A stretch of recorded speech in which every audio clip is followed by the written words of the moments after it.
Rashtrakuta was a royal dynasty ruling large parts of the Indian subcontinent between the 6th and 10th centuries. The earliest known Rashtrakuta inscription is a 7th century copper plate grant detailing their rule from Manapura, a city in central or west India. Other ruling Rashtrakuta clans from the same period mentioned in inscriptions with the kings of Achalapur and the rulers of Kannauj. Several controversies exist regarding the origin of these early Rashtrakutas, their native homeland and their language. The Elichpur clan was a feudatory of the Badami Chalukyas, and during the rule of Dantidurga, it overthrew Chalukya Kirtivarman II and went on to build an empire with the Gulbarg region in modern Karnataka as its base. This clan came to be known as the Rashtrakutas of Manyakheta, rising to power in South India in 753 AD. At the same time, the Pala dynasty of Bengal and the Pratihara dynasty of Malwa were gaining force in eastern and northwestern India respectively. An Arabic text, Silsilat al-Tawarikh 851, called the Rashtrakutas one of the four principal empires of the world.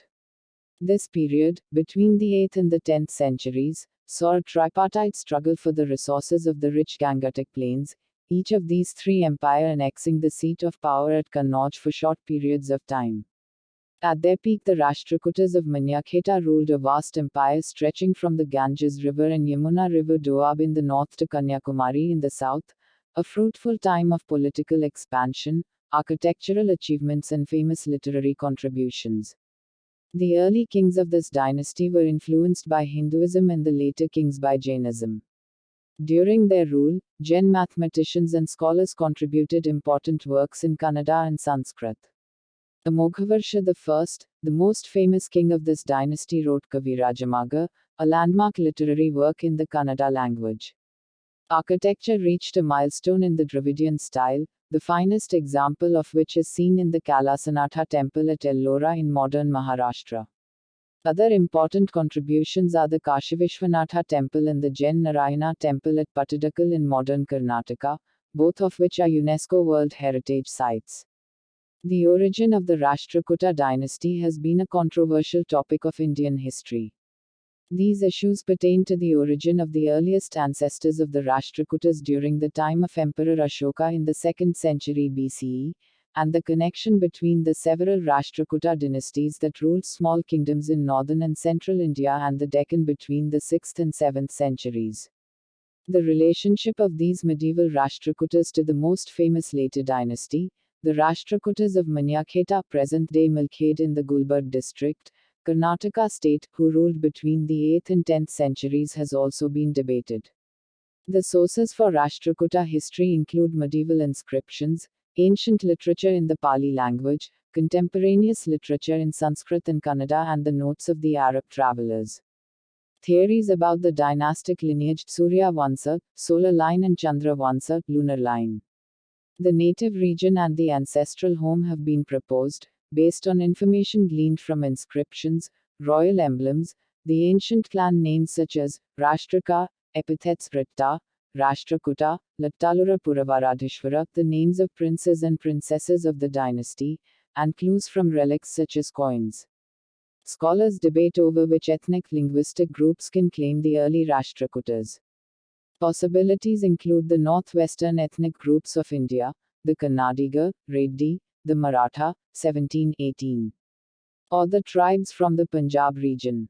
Scholars, however, concur that the rulers of the imperial dynasty in the 8th to 10th century made the Kannada language as important as Sanskrit.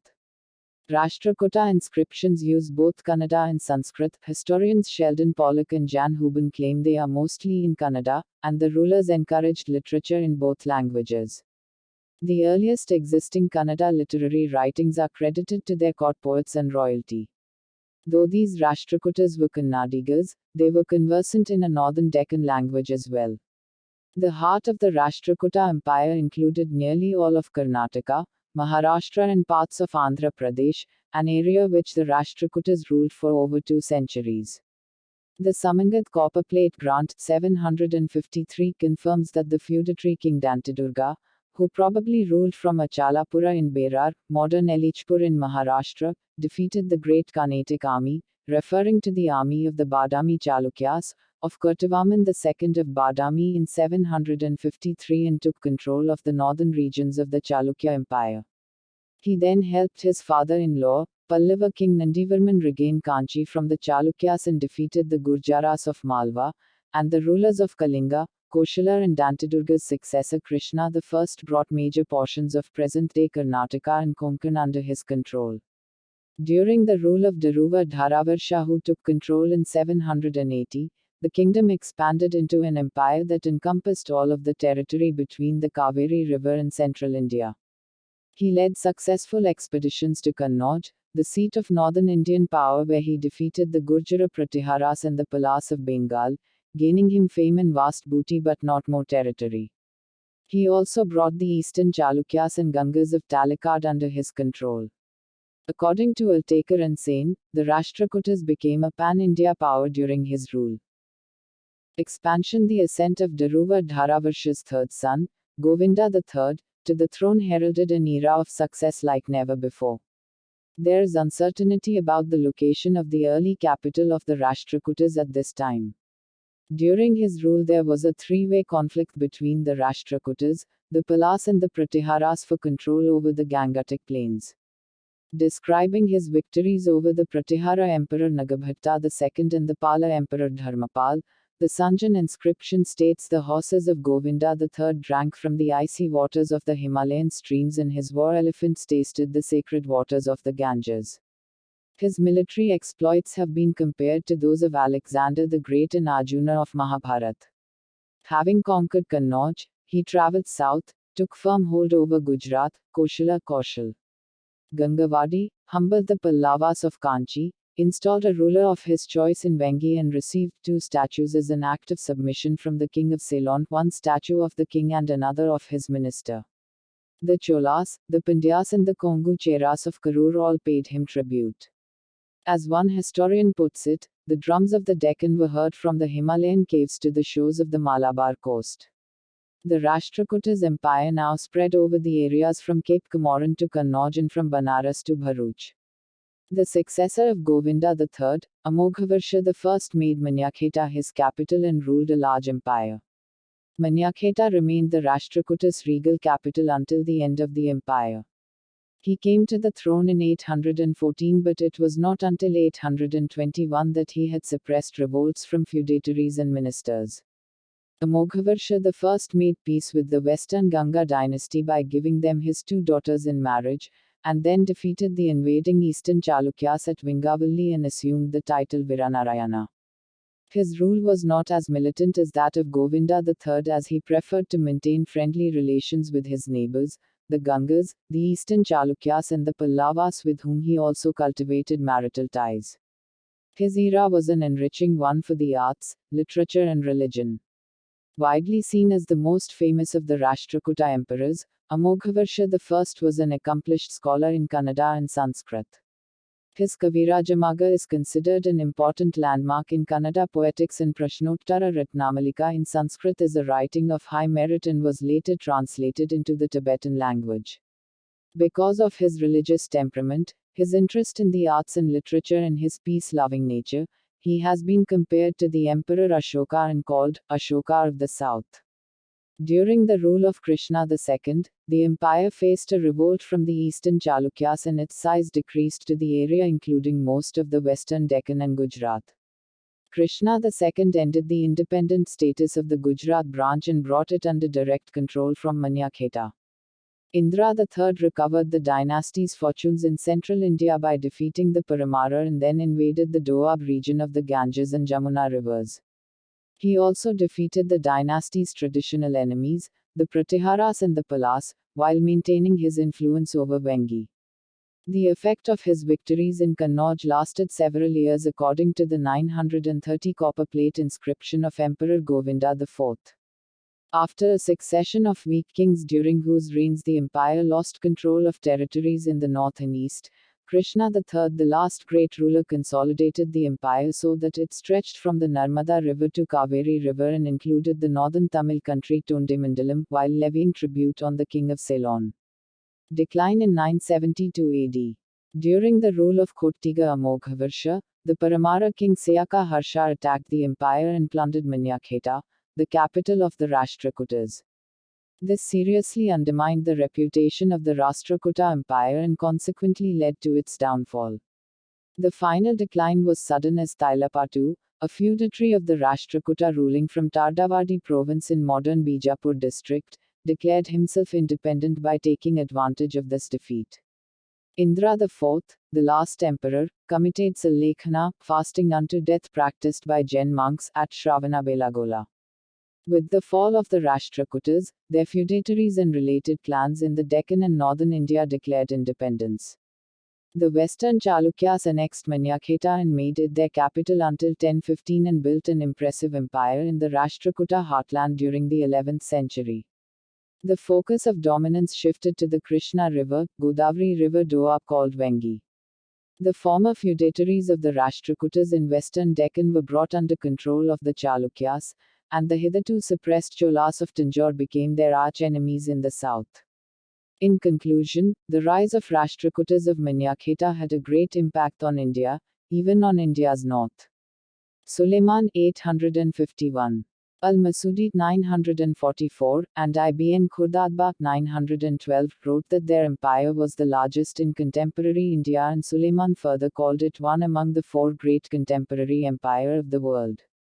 According to the travelogues of the Arabs Al-Masudi and Ibn Khurdadbaq of the 10th century, most of the kings of Hindustan turned their faces towards the Rashtrakuta king while they were praying, and they prostrated themselves before his ambassadors. The Rashtrakuta king was known as the King of Kings, Rajadhiraja, who possessed the mightiest of armies and whose domains extended from Konkan to Sindh. Some historians have called these times an age of imperial Kannauj. Since the Rashtrakutas successfully captured Kannauj, levied tribute on its rulers and presented themselves as masters of North India, the era could also be called the age of imperial Karnataka.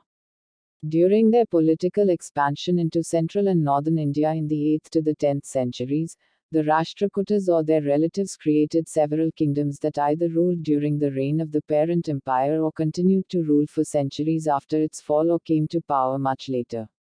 Well known among these were the Rashtrakutas of Gujarat, 757 to 888.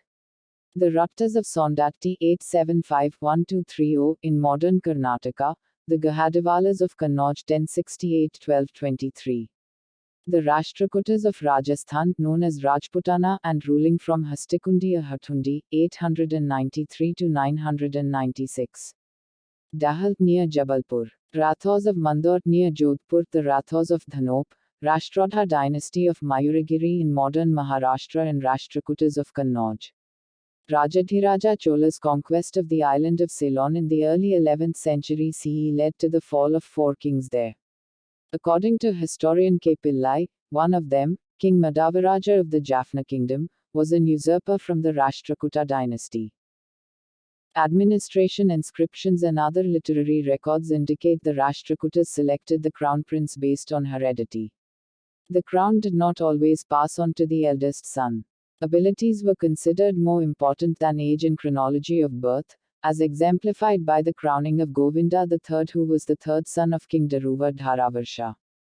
The most important position under the king was the chief minister Mahasandivagrahi, whose position came with 5 insignia commensurate with his position, namely, a flag, a conch, a fan, a white umbrella, a large drum and 5 musical instruments called Panchamahashabdas. Under him was the commander Dandanaika, the foreign minister Mahaksha Pataladhikrita, and a prime minister Mahamatya or Purnamatya, all of whom were usually associated with one of the feudatory kings and must have held a position in government equivalent to a premier. A Mahasamanta was a feudatory or higher-ranking regal officer. All cabinet ministers were well versed in political science, Rajniti, and possessed military training. There were cases where women supervised significant areas, as when Revakanimiddi, daughter of Amogharshi I, administered Edithor Vishay. The kingdom was divided into mandala or Rashtras provinces. A Rashtra was ruled by a Rashtrapati who on occasion was the emperor himself. Amogharshi I's empire had 16 Rashtras. Under a Rashtra was a Vishay district overseen by a Vishayapati. Trusted ministers sometimes ruled more than a Rashtra. For example, Binkesha, a commander of Amogharshi the first headed Banavasi 1200, BELVOLA 300, PULIGERE 300, Kunduru 500 and KUNDARGE 70, the suffix designating the number of villages in that territory. Below the Vishay was the Nadu looked after by the Nadugoda or Nadugavunda. Sometimes there were two such officials, one assuming the position through heredity and another appointed centrally. The lowest division was a grama or village administered by a Gramapati or Prabhu Gavunda. The Rashtrakuta army consisted of large contingents of infantry, horsemen, and elephants. A standing army was always ready for war in a cantonment Stirabhuta Kataka, in the regal capital of Manyakheta. Large armies were also maintained by the feudatory kings who were expected to contribute to the defense of the empire in case of war. Chieftains and all the officials also served as commanders whose postings were transferable if the need arose. The Rashtrakutas issued coins minted in an akashil such as Suvarna, Brahmas in silver and gold weighing 65 grains, Kalanju weighing 48 grains, Gudyanaka weighing 96 grains, Kasu weighing 15 grains, Manjati with 2.5 grains and Akkam of 1.25 grain. The Rashtrakuta economy was sustained by its natural and agricultural produce, its manufacturing revenues and monies gained from its conquests. Cotton was the chief crop of the regions of southern Gujarat, Khandesh and Berar. Meennagar, Gujarat, Ujjain, Pathan and Tagara were important centers of textile industry. Muslin cloth were manufactured in Pathan and Warangal. The cotton yarn and cloth was exported from Bharok. White calicos were manufactured in Burhanpur and Berar and exported to Persia, Byzantines, Khazaria, Arabia and Egypt. The Konkan region, ruled by the feudatory Silharas, produced large quantities of betel leaves, coconut and rice, while the lush forests of Mysore, ruled by the feudatory Gangas, produced such woods as sandal, timber, teak and ebony. Incense and perfumes were exported from the ports of Thana and Seymour. The Deccan was rich in minerals, though its soil was not as fertile as that of the Gangetic plains. The copper mines of Kuduppa, Bellari, Chanda, Buldhana, Narsinghpur, Ahmednagar, Bijapur and Davao were an important source of income and played an important role in the economy. Diamonds were mined in Kuduppa, Bellari, Kurnool and Golconda. The capital Manyakheta and Devagiri were important diamond and jewelry trading centers. The leather industry and tanning flourished in Gujarat and some regions of northern Maharashtra. Mysore with its vast elephant herds was important for the ivory industry. The Rashtrakuta Empire controlled most of the western seaboard of the subcontinent, which facilitated its maritime trade. The Gujarat branch of the empire earned a significant income from the port of Bharok, one of the most prominent ports in the world at that time. The empire's chief exports were cotton yarn, cotton cloth, muslins, hides, mats, indigo, incense, perfumes, betel nuts, coconuts, sandal, teak, timber, sesame oil and ivory. Its major imports were pearls, gold, dates from Arabia, slaves, Italian wines, tin, lead, topaz, storax, sweet clover, flint glass, antimony, gold and silver coins, singing boys and girls for the entertainment of the royalty, from other lands.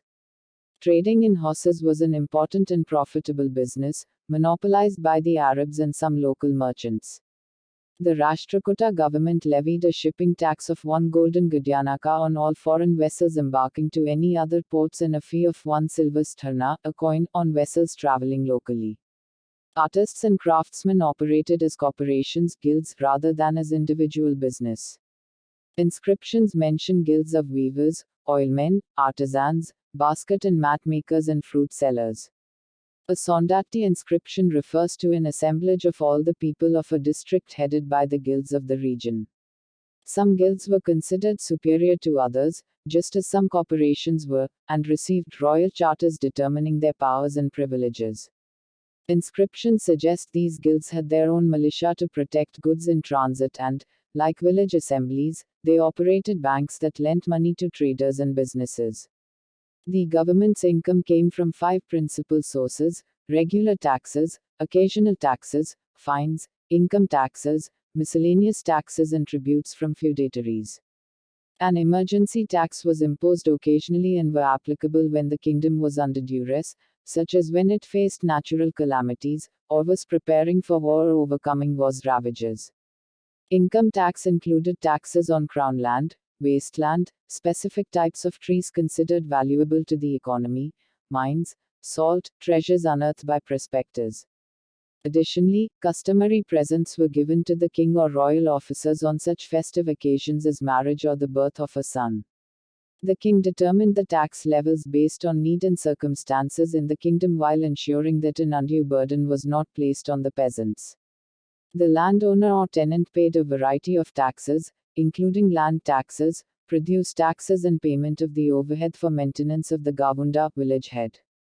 Land taxes were varied, based on type of land, its produce and situation, and ranged from 8% to 16%.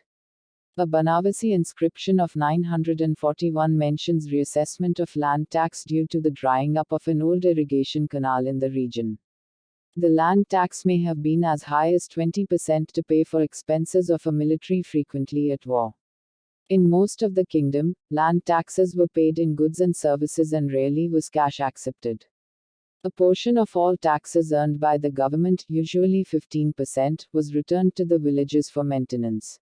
Taxes were levied on artisans such as potters, sheep herders, weavers, oilmen, shopkeepers, stall owners, brewers and gardeners. Taxes on perishable items such as fish, meat, honey, medicine, fruits and essentials like fuel was as high as 16%. Taxes on salt and minerals were mandatory, although the empire did not claim sole ownership of mines, implying that private mineral prospecting and the quarrying business may have been active. The state claimed all such properties whose deceased legal owner had no immediate family to make an inheritance claim.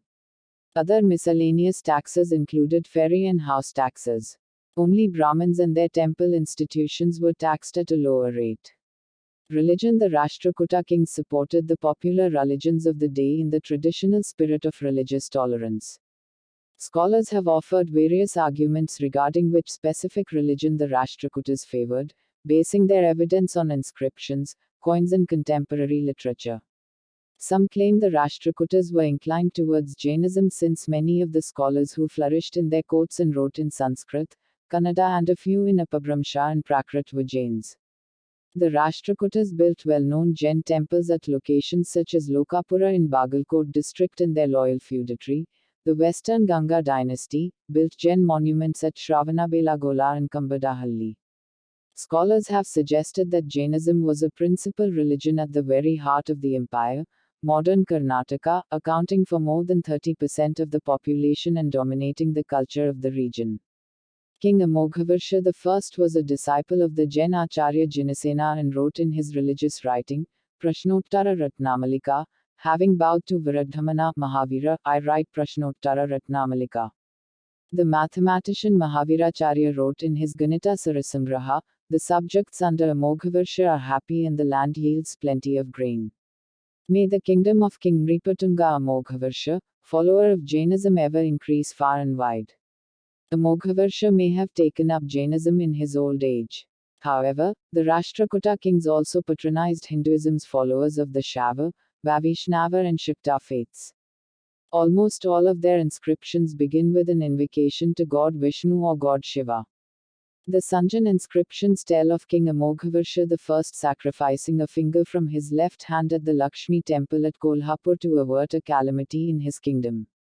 King Dantidurga performed the Hiranyagarbha, horse sacrifice, and the Sanjan and Kambe plates of King Govinda IV mention Brahmins performing such rituals as Rajasuya, Vajapaya and Agnishtoma. An early copper plate grant of King Dantidurga, 753, shows an image of God Shiva and the coins of his successor, King Krishna I, 768, bear the legend Parama Maheshwara, another name for Shiva. The king's titles such as Viranarayana showed their Vaishnava leanings. Their flag had the sign of the Ganges and Yamuna rivers, perhaps copied from the Badami Chalukyas. The famous Kalasanath Temple at Ellora and other rock-cut caves attributed to them show that the Hinduism was flourishing. Their family deity was a goddess by name Latana, also known as Rashtrasena, Manasa Vindyavasini, who took the form of a falcon to save the kingdom. They built temples with icons and ornamentation that satisfied the needs of different faiths. The temple at Salotki was meant for followers of Shiva and Vishnu, and the temple at Kargudri was meant for worshippers of Shiva, Vishnu and Bhaskarat Surya, the sun god. In short, the Rashtrakuta rule was tolerant to multiple popular religions, Jainism, Vaishnavism and Shaivism. Buddhism too found support and was popular in places such as Dambol and Balligavi, although it had declined significantly by this time. The decline of Buddhism in South India began in the 8th century with the spread of Adi Shankara's Advaita philosophy. Islamic contact with South India began as early as the 7th century, a result of trade between the southern kingdoms and Arab lands. Jummah masjids existed in the Rashtrakuta Empire by the 10th century, and many Muslims lived and mosques flourished on the coasts, specifically in towns such as Kailpattanam and Nagaur. Muslim settlers married local women, their children were known as Mapilas Moplas, and were actively involved in horse trading and manning shipping fleets. Chronicles mention more castes than the 4 commonly known castes in the Hindu social system, some as many as 7 castes. Al-Biruni, the famed 10th century Persian Central Asian Indologist, mentions 16 castes, including the 4 basic castes of Brahmins, Kshatriya, Vaishya and Sudras. The Zakaya or lad caste consisted of communities specializing in dance and acrobatics. People in the professions of sailing, hunting, weaving, cobblery, basket making and fishing belonged to specific castes or subcastes. The Antyajas caste provided many menial services to the wealthy. Brahmins enjoyed the highest status in Rashtrakuta society. Only those Kshatriyas in the Sat Kshatriya subcaste, noble Kshatriyas, were higher in status. The careers of Brahmins usually related to education, the judiciary, astrology, mathematics, poetry and philosophy, or the occupation of hereditary administrative posts. Also, Brahmins increasingly practiced non-Brahminical professions, agriculture, trade in betel nuts and martial posts. Capital punishment, although widespread, was not given to the royal Kshatriya subcastes or to Brahmins found guilty of heinous crimes, as the killing of a Brahmin in medieval Hindu India was itself considered a heinous crime. As an alternate punishment to enforce the law, a Brahmin's right hand and left foot was severed, leaving that person disabled. By the 9th century, kings from all the 4 castes had occupied the highest seat in the monarchical system in Hindu India. Admitting Kshatriyas to Vedic schools along with Brahmins was customary, but the children of the Vaishya and Shudra castes were not allowed. Landownership by people of all castes is recorded in inscriptions. Intercaste marriages in the higher castes were only between highly placed Kshatriya girls and Brahmin boys, but was relatively frequent among other castes.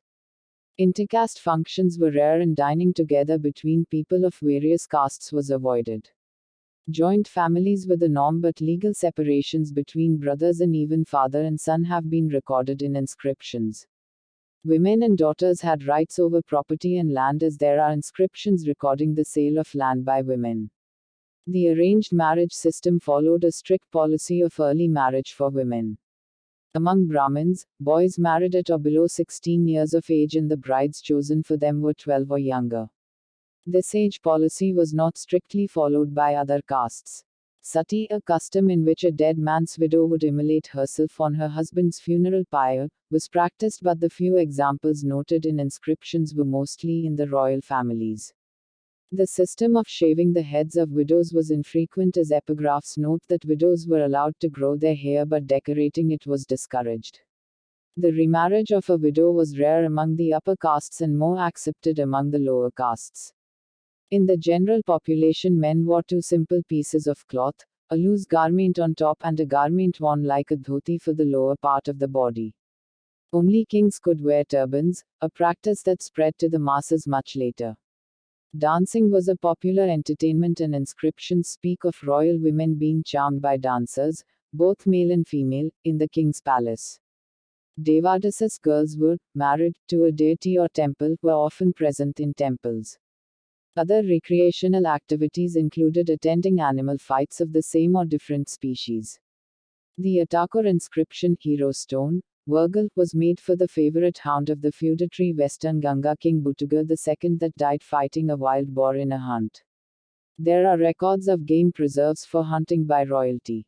Astronomy and astrology were well developed as subjects of study, and there were many superstitious beliefs such as catching a snake alive proved a woman's chastity.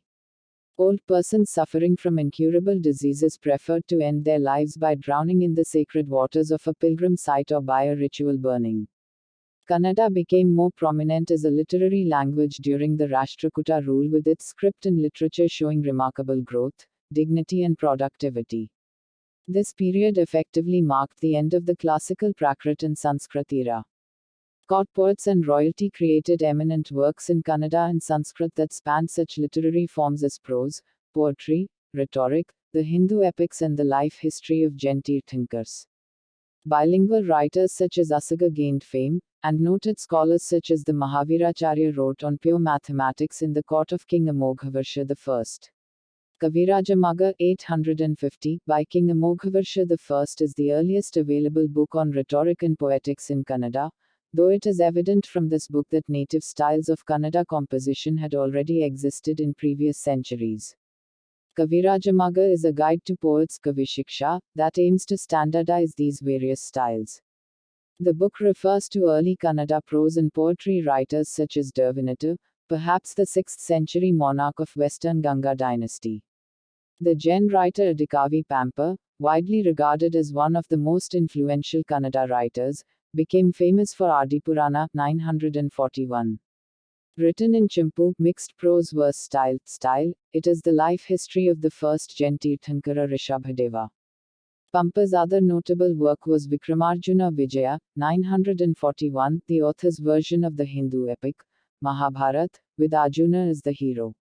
Also called Pampa Bharat, it is a eulogy of the writer's patron, King Chalukya Rikesari of Vimulavada, a Rashtrakuta feudatory, comparing the king's virtues favorably to those of Arjuna. Pampa demonstrates such a command of classical Kannada that scholars over the centuries have written many interpretations of his work.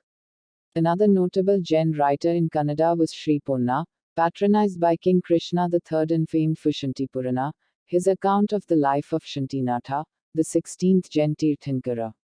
He earned the title Ubhe Kavichakravarti, supreme poet in 2 languages, for his command over both Kannada and Sanskrit. His other writings in Kannada were Bhuvanika Ramabhyude, Jinaksharamale and Gata Pratyagata. Adikavi Pampa and Sri Ponna are called gems of Kannada literature.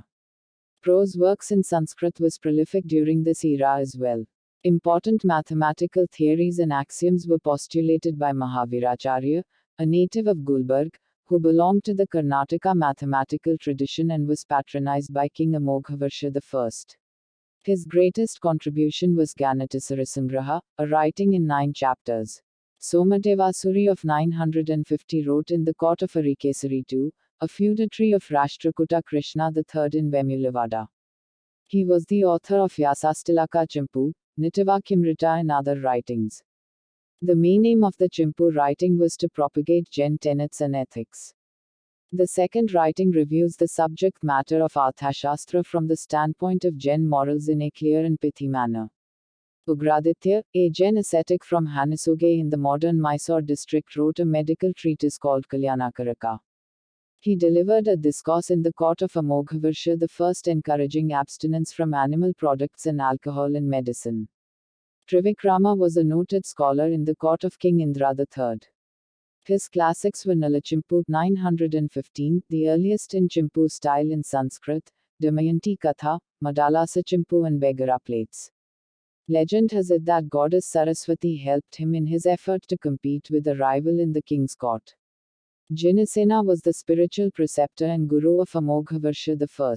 A theologian, his contributions are Dhavala and Jayadhavala, written with another theologian Virasena. These writings are named after their patron king, who was also called Atishayadhavala. Other contributions from Jinasena were Adipurana, later completed by his disciple Gunabhadra, Harivamsha and Parshvapyude. The Rashtrakutas contributed much to the architectural heritage of the Deccan. Art historian Adam Hardy categorizes their building activity into 3 schools: Ellora, around Badami, Aihole and Pattadakal, and at Sirval near Gulbarg. The Rashtrakuta contributions to art and architecture are reflected in the splendid rock-cut cave temples at Ellora and Elephanta, areas also occupied by Jain monks, located in present-day Maharashtra. The Ellora site was originally part of a complex of 34 Buddhist caves probably created in the first half of the 6th century whose structural details show Pandyan influence. Cave temples occupied by Hindus are from later periods. The Rashtrakutas renovated these Buddhist caves and rededicated the rock-cut shrines. Amogharshi I espoused Jainism and there are 5 Jain cave temples at Ellora ascribed to his period. The most extensive and sumptuous of the Rashtrakuta works at Ellora is their creation of the monolithic Kalasanath Temple, a splendid achievement confirming the Balhara status as one among the 4 principal kings of the world. The walls of the temple have marvelous sculptures from Hindu mythology including Ravana, Shiva and Parvati while the ceilings have paintings. The Kalasanath Temple project was commissioned by King Krishna I after the Rashtrakuta rule had spread into South India from the Deccan. The architectural style used is Karnataka Dravida according to Adam Hardy. It does not contain any of the shikharas common to the Nagara style and was built on the same lines as the Virupaksha temple at Pattadakal in Karnataka. According to art historian Vincent Smith, the achievement at the Kalasanath temple is considered an architectural consummation of the monolithic rock-cut temple and deserves to be considered one of the wonders of the world. According to art historian Percy Brown, as an accomplishment of art, the Kalasanath temple is considered an unrivaled work of rock architecture, a monument that has always excited and astonished travelers. While some scholars have claimed the architecture at Elephanta is attributable to the Kalachuri, others claim that it was built during the Rashtrakuta period. Some of the sculptures such as Nataraj and Sadashiva excel in beauty and craftsmanship even that of the Ellora sculptures. Famous sculptures at Elephanta include Ardhanarishwara and Maheshamurti. The latter, a 3-faced bust of Lord Shiva, is 25 feet 8 meters tall and considered one of the finest pieces of sculpture in India. It is said that, in the world of sculpture, few works of art depicting a divinity are as balanced. Other famous rock-cut temples in the Maharashtra region are the Dhumalena and Ashwatara cave temples in Ellora, famous for its sculptures of Vishnu and Shivalila, and the Jogeshwari temple near Mumbai. In Karnataka their most famous temples are the Kashivishwanatha temple and the Jain Narayana temple at Pattadakal, a UNESCO World Heritage Site. Other well-known temples are the Parameshwara temple at Konnur, Ramateva temple at Sivdi, the Setava, Kontigudi II, Jadaragudi and Ambigeragudi temples at Aihole, Mallikarjun temple at Ron, Andhakeshwara temple at Huli, Someshwara temple at Sogal, Jain temples at Lokapura, Navalinga temple at Kuna, Kumaraswamy temple at Sandur, numerous temples at Shirival in Gulbarg, and the Trikuteshwara temple at Gadag which was later expanded by Kalyani Chalukyas. Archaeological study of these temples show some have the stellar multigonal plan later to be used profusely by the Hoysalas at Belur and Halebedu. One of the richest traditions in Indian architecture took shape in the Deccan during this time which Adam Hardy calls Karnataka Dravida style as opposed to traditional Dravida style. With the ending of the Gupta dynasty in northern India in the early 6th century, major changes began taking place in the Deccan south of the Vindhyas and in the southern regions of India. These changes were not only political but also linguistic and cultural. The royal courts of peninsular India outside of Tamilakam interfaced between the increasing use of the local Kannada language and the expanding Sanskritic culture. Inscriptions, including those that were bilingual, demonstrate the use of Kannada as the primary administrative language in conjunction with Sanskrit. Government archives used Kannada for recording pragmatic information relating to grants of land. The local language formed the Desi popular literature while literature in Sanskrit was more marga formal. Educational institutions and places of higher learning Ghatikas taught in Sanskrit, the language of the learned Brahmins, while Kannada increasingly became the speech of personal expression of devotional closeness of a worshipper to a private deity. The patronage Kannada received from rich and literate Jains eventually led to its use in the devotional movements of later centuries. Contemporaneous literature and inscriptions show that Kannada was not only popular in the modern Karnataka region but had spread further north into present-day southern Maharashtra into the northern Deccan by the 8th century. Kavirajamaga, the work on poetics, refers to the entire region between the Kaveri River and the Godavari River as Kannada country. Higher education in Sanskrit included the subjects of Veda, Vyakarana, grammar, Jyotisha, astronomy and astrology, Sahitya, literature, Mimamsa, exegesis, Dharmashastra, law, Puranas, ritual, and Nyaya, logic. An examination of inscriptions from this period shows that the Kavya classical style of writing was popular. The awareness of the merits and defects in inscriptions by the archivists indicates that even they, though mediocre poets, had studied standard classical literature in Sanskrit.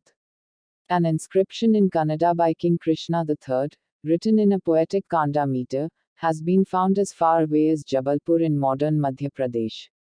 Kavirajamaga, a work on poetics in Kannada by Amogharshi I, shows that the study of poetry was popular in the Deccan during this time. Trivikrama's Sanskrit writing, Nalachimpu, is perhaps the earliest in the Chimpu style from the Deccan.